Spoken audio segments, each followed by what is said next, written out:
ಉತ್ತರ ಕರ್ನಾಟಕದ ಪ್ರಖ್ಯಾತ ಮಠಗಳಲ್ಲಿ ಒಂದಾದಂತಹ ಗದಗ ಜಿಲ್ಲೆಯ ಮುಂಡರಗಿಯ ಶ್ರೀ ಜಗದ್ಗುರು ಅನ್ನದಾನೀಶ್ವರ ಸಂಸ್ಥಾನ ಮಠದ 155ನೇ ಜಾತ್ರಾ ಮಹೋತ್ಸವ ಆರಂಭ ಆಗಿದೆ. ಜಾತ್ರಾ ಮಹೋತ್ಸವದ ಹಿನ್ನೆಲೆ ಶ್ರೀಮಠದಲ್ಲಿ ಧ್ವಜಾರೋಹಣ ನಡೆಸಲಾಯಿತು. ಶ್ರೀ ಮನೀಪುರ ಜಗದ್ಗುರು ನಾಡೋಜ ಡಾಕ್ಟರ್ ಅನ್ನದಾನೀಶ್ವರ ಮಹಾಸ್ವಾಮೀಜಿ ಸಾನ್ನಿಧ್ಯದಲ್ಲಿ ಲಿಂಗನಾಯಕನಹಳ್ಳಿಯ ಶ್ರೀ ಚನ್ನವೀರ ಮಹಾಸ್ವಾಮೀಜಿ ಧ್ವಜಾರೋಹಣವನ್ನು ನೆರವೇರಿಸಿದರು. प्रतिगृह्यतां धूपमाग्रापयामि आगमार्थं तु देवानां गमनार्थं तु रक्षसां विहायत्वं च मे न मित्रं च मे वैजमय भवेत् नमः शंकराय च मयस्कराय च जय मंगलम जय नमः पार्वतीपति शिव हर हर महादेव षडस्थल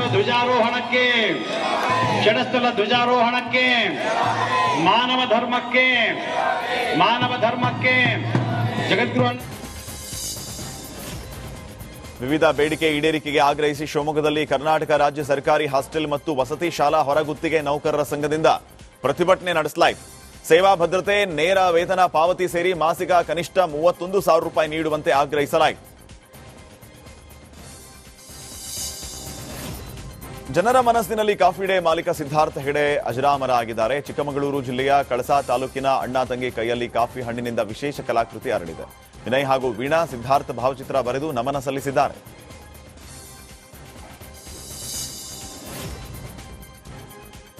ವಿದ್ಯುತ್ ಶಾರ್ಟ್ ಸರ್ಕ್ಯೂಟ್ನಿಂದ ಮನೆ ಹೊತ್ತಿ ಉರಿದಿರುವಂತಹ ಘಟನೆ ತುಮಕೂರು ಜಿಲ್ಲೆಯ ಕೊರಟಗೆರೆ ತಾಲೂಕಿನ ದಿನ್ನೇಪಾಳ್ಯ ಗ್ರಾಮದಲ್ಲಿ ನಡೆದಿದೆ. ದಿನ್ನೇಪಾಳ್ಯದ ರೈತ ತಿಮ್ಮಪ್ಪ ಅನ್ನೋರ ಮನೆಯಲ್ಲಿ ಬೆಂಕಿ ಕಾಣಿಸಿಕೊಂಡಿದ್ದು, ಮನೆಯಲ್ಲಿ ಶೇಖರಿಸಿದ್ದ ರಾಗಿ, ತೊಗರಿಬೇಳೆ, ಜೋಳ ಸೇರಿ ಮನೆಯ ವಸ್ತುಗಳೆಲ್ಲ ಸುಟ್ಟು ಕರಕಲಾಗಿದೆ. ನಿಂತಿದ್ದ ಲಾರಿಗೆ ವೇಗವಾಗಿ ಕಾರು ಬಂದು ಡಿಕ್ಕಿ ಹೊಡೆದಿರುವಂತಹ ಘಟನೆ ಹೊಸಕೋಟೆ ದೇವನಹಳ್ಳಿ ಹೆದ್ದಾರಿಯ ಕಂಬಳಿಪುರ ಗೇಟ್ ಬಳಿ ನಡೆದಿದೆ. ಡಿಕ್ಕಿಯ ರಭಸಕ್ಕೆ ಕಾರಿನ ಮುಂಭಾಗ ಸಂಪೂರ್ಣವಾಗಿ ಜಖಂ ಆಗಿದೆ. ಸ್ಥಳದಲ್ಲಿಯೇ ಕಾರು ಚಾಲಕ ಸಾವನ್ನಪ್ಪಿದ್ದು, ಕಾರಲ್ಲಿದ್ದ ಇಬ್ಬರಿಗೆ ಗಂಭೀರವಾಗಿ ಗಾಯಗಳಾಗಿದೆ. ಅಪಘಾತದ ಭೀಕರ ದೃಶ್ಯ ಹೆದ್ದಾರಿಯ ಸಿಸಿ ಕ್ಯಾಮೆರಾದಲ್ಲಿ ಸೆರೆಯಾಗಿದೆ.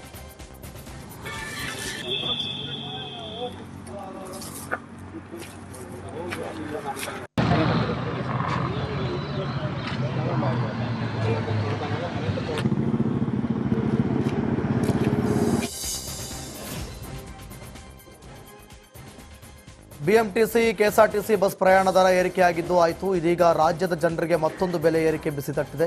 ಬೇಸಿಗೆ ಮುನ್ನವೇ ಗ್ರಾಹಕರಿಗೆ ವಿದ್ಯುತ್ ದರ ಏರಿಕೆಗೆ ಸಕಲ ಸಿದ್ಧತೆ ನಡೆಸಲಾಗುತ್ತಿದೆ. ಎಸ್ಕಾಂಗಳ ಒತ್ತಾಯಕ್ಕೆ ಮಣಿದು ವಿದ್ಯುತ್ ದರ ಪರಿಷ್ಕರಣೆಗೆ ಮುಂದಾಗಿದ್ದು, ಶೀಘ್ರದಲ್ಲೇ ವಿದ್ಯುತ್ ದರ ಏರಿಕೆಯಾಗಲಿದೆ. ಡಿಸಿಎಂ ಡಿಕೆ ಶಿವಕುಮಾರ್ ಇಂದು ಹೆಬ್ಬಾಳ ಬಳಿ ಫ್ಲೈಓವರ್ ಕಾಮಗಾರಿ ಪರಿಶೀಲನೆ ನಡೆಸಿ ಶೀಘ್ರದಲ್ಲಿ ಕಾಮಗಾರಿ ಪೂರ್ಣಗೊಳಿಸುವಂತೆ ಅಧಿಕಾರಿಗಳಿಗೆ ಸೂಚಿಸಿದರು. ಇನ್ನು ಈ ವೇಳೆ ತುಷಾರ್ ಗಿರಿನಾಥ್, ಮುನೀಶ್ ಮೌದ್ಗಿಲ್, ಡಿಸಿಎಂ ಕಾರ್ಯದರ್ಶಿ ಸೇರಿದಂತೆ ಹಲವರು ಉಪಸ್ಥಿತರಿದ್ದರು. ಕಲಬುರಗಿ ಜಿಲ್ಲೆ ದೇವಲಗಣಪುರದಲ್ಲಿ ವಿದ್ಯುತ್ ಶಾರ್ಟ್ ಸರ್ಕ್ಯೂಟ್ನಿಂದ ಎಟಿಎಂನಲ್ಲಿ ಬೆಂಕಿ ಕಾಣಿಸಿಕೊಂಡಿದೆ. ದೇವಲಗಣಗಾಪುರದ ಕರ್ನಾಟಕ ಗ್ರಾಮೀಣ ಬ್ಯಾಂಕ್ನ ಇಂಡಿಯಾ ಒನ್ ಎಟಿಎಂನಲ್ಲಿ ಬೆಂಕಿ ಕಾಣಿಸಿಕೊಂಡಿದೆ. ತಕ್ಷಣ ಸ್ಥಳೀಯರು ಪೊಲೀಸರಿಗೆ ತಿಳಿಸಿದ್ದಾರೆ. ಸ್ಥಳಕ್ಕೆ ಬಂದ ಪೊಲೀಸರು ಬೆಂಕಿ ನಂದಿಸಿದ್ದಾರೆ. ಪೊಲೀಸರ ಸಮಯ ಪ್ರಜ್ಞೆಯಿಂದ ಅನಾಹುತ ತಪ್ಪಿದೆ.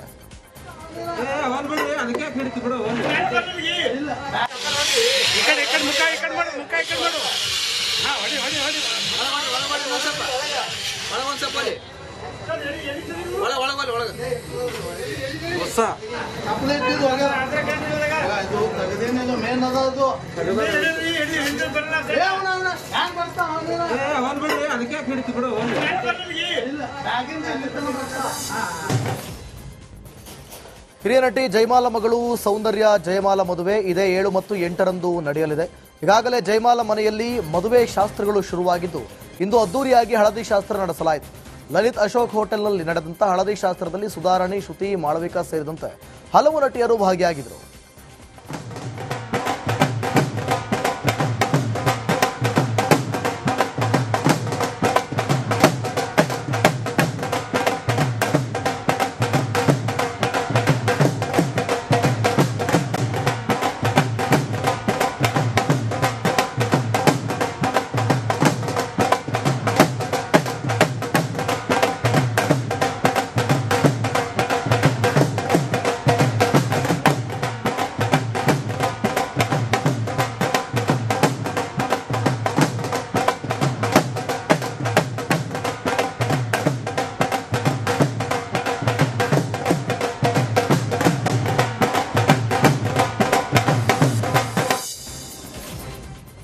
ಹಾವೇರಿಯಲ್ಲಿ ಮೈಕ್ರೋ ಫೈನಾನ್ಸ್ ಉಪಟಳ ಇನ್ನೂ ಕೂಡ ನಿಂತಿಲ್ಲ. ಮೈಕ್ರೋ ಫೈನಾನ್ಸ್ ಕಾಟಕ್ಕೆ ಸಾಲ ತೀರಿಸಲಾಗದೆ ಮಗ ತಂದೆ ತಾಯಿ ಬಿಟ್ಟು ಮನೆಯಿಂದ ಹೊರ ಹೋಗಿದ್ದಾನೆ. ಹಾವೇರಿ ಜಿಲ್ಲೆಯ ಹಾನಗಲ್ನ ಅಕ್ಕಿಹೊಳಿ ಗ್ರಾಮದಲ್ಲಿ ಈ ರೀತಿಯ ಘಟನೆ ನಡೆದಿರೋದು.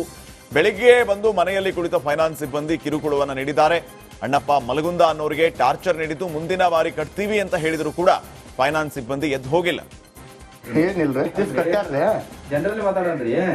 ಈಗ ಪರಿಸ್ಥಿತಿಗೆ ನಿಮ್ ಕಷ್ಟಕ್ಕೆ ತಿಕ್ಕಂದಿರ್ತೀರಿ. ಹೌದಲ್ರಿ? ಹೌದ್ರಿ. ಕಟ್ಟಬೇಕಂತ ಹೌದಲ್ರಿ? ಕಟ್ಟದಲ್ರಿ, ಕಟ್ಟಲ್ಲ ಅಂದಿಲ್ಲಲ್ರಿ ಸರ್. ನೀವು ಒಂದು ವ್ಯವಹಾರ ಮಾಡ್ತೀರ ಅಲ್ರಿ, ಕಟ್ಟಲ್ಲ ಅಂತ ಹೇಳಿಲ್ರಿ, ಕಟ್ತೇವಿ.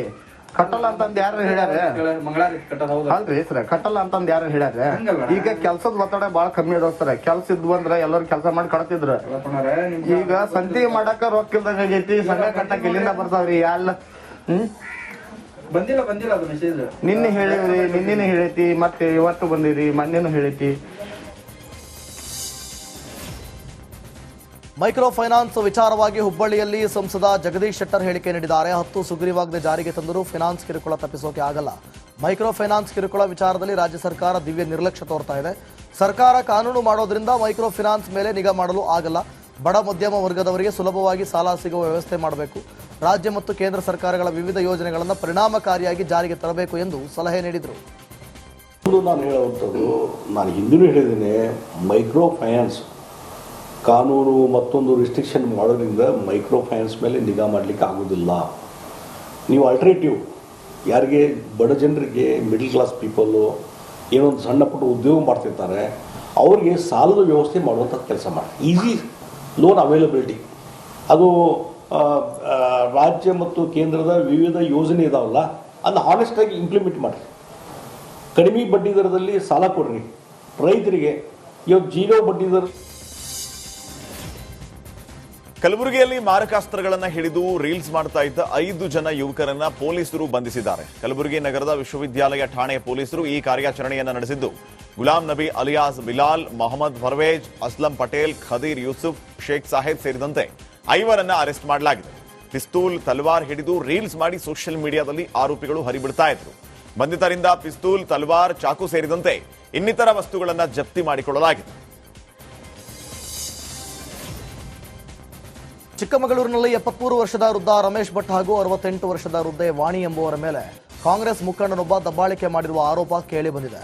ಕಾಂಗ್ರೆಸ್ ಕಿಸಾನ್ ಘಟಕದ ರಾಜ್ಯಾಧ್ಯಕ್ಷ ಸಚಿನ್ ಮಿಯೋಗ ವಿರುದ್ಧ ಈ ಆರೋಪ ಕೇಳಿ ಬಂದಿದ್ದು, ರಮೇಶ್ ಭಟ್ ಅವರ 5 ಎಕರೆ 25 ಗುಂಟೆ ಜಮೀನನ್ನ ಸಚಿನ್ ಮಿಗ ಖರೀದಿ ಮಾಡಿದ್ರು. ಆದರೆ ರಮೇಶ್ ಭಟ್ ಮನೆಯನ್ನ ಮಾರಿರಲಿಲ್ಲ. ಈಗ ಮನೆಯನ್ನು ಬಿಟ್ಟು ಹೋಗುವಂತೆ ಸಚಿನ್ ಮಿಗ ದಬ್ಬಾಳಿಕೆ ಮಾಡ್ತಿದ್ದಾರೆ ಎಂದು ಆರೋಪಿಸಿದ್ದಾರೆ.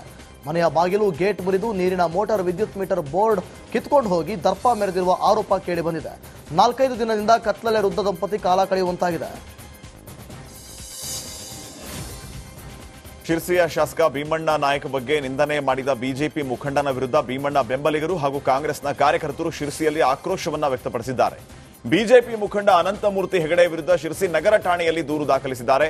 ನಗರಸಭೆ ಸದಸ್ಯ ಪ್ರದೀಪ್ ಶೆಟ್ಟಿ ನೇತೃತ್ವದಲ್ಲಿ ಠಾಣೆಗೆ ತೆರಳಿ ದೂರನ್ನು ದಾಖಲಿಸಲಾಗಿದೆ.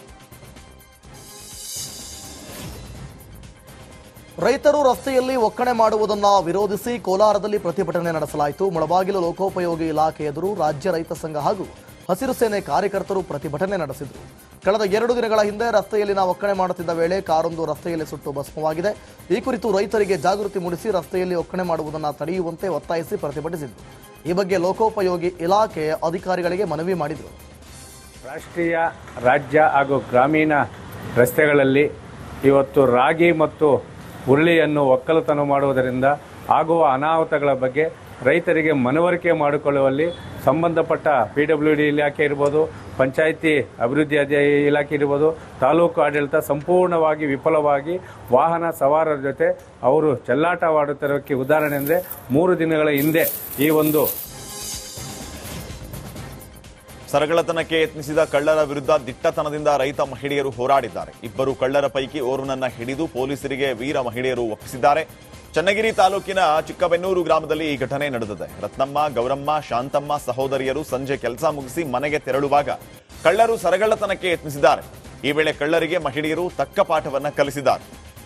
ಹೋಗಿ ಆದ್ಮೇಲೆ ನೆಕ್ಸ್ಟು ಅವ್ರಿಗೆ ಇಲ್ಲ ನಾನು ಬೇರೆ ಕಡೆಗೆ ಹೋಗ್ತೀನಿ ಅಂತ ಇಳಿಸಿ ಹೋಗ್ಬೇಕಾದ್ರೆ ಬಲವಂತವಾಗಿ ಆ ಚೈನನ್ನು ಕಿತ್ಕೊಂಡಿದ್ದಾರೆ. ಅದಾದಮೇಲೆ ಆಕೆ ಕೂಡ ಅವ್ರಿಗೆ ಆಟಿಸ್ಕೊಂಡು ಹೋಗ್ತಾರೆ. ಅವ್ರ ಜೊತೆಯಲ್ಲಿ ಸಿಸ್ಟರ್ಸು ಕೂಡ ಹೋಗ್ತಾ ಇರೋದ್ರಿಂದ ಅವ್ರನ್ನ ಇಟ್ಕೊಂಡಿರ್ತಾರೆ. Next public. ಕೇಂದ್ರ ಗೃಹ ಸಚಿವ ಅಮಿತ್ ಶಾ ಅವರು ಡೊಂಗರ್ಗಢದಲ್ಲಿ ಆಚಾರ್ಯ ಗುರುವರ್ಶ್ರೀ ವಿದ್ಯಾಸಾಗರ್ ಜಿ ಮಹಾ ಮುನಿರಾಜ್ ಅವರ ಪ್ರಧಾನ ಸಮಾಧಿ ಸ್ಮೃತಿ ಮಹೋತ್ಸವದಲ್ಲಿ ಭಾಗಿಯಾಗಿದ್ದರು. ಈ ವೇಳೆ ಆಚಾರ್ಯಜಿ ಮತ್ತು ಪ್ರಧಾನಿ ಮೋದಿಯವರ ನಡುವೆ ಆಧ್ಯಾತ್ಮಿಕ ಬಾಂಧವ್ಯ ಆರಂಭವಾಗಿದೆ ಎಂದು ಅಮಿತ್ ಶಾ ಹೇಳಿದರು. ಆಧ್ಯಾತ್ಮಿಕ ನಾಯಕ ಮತ್ತು ಈಶಾ ಫೌಂಡೇಶನ್ನ ಸಂಸ್ಥಾಪಕ ಸದ್ಗುರು ಜಗ್ಗಿ ವಾಸುದೇವ್ ಅವರು ತೆಲಂಗಾಣ ಮುಖ್ಯಮಂತ್ರಿ ರೇವಂತ್ ರೆಡ್ಡಿ ಅವರನ್ನ ಇವತ್ತು ಹೈದರಾಬಾದ್ನ ಜುಬ್ಲಿ ಹಿಲ್ಸ್ ಅಲ್ಲಿರುವಂತಹ ಸಿಎಂ ನಿವಾಸದಲ್ಲಿ ಭೇಟಿಯಾದರು.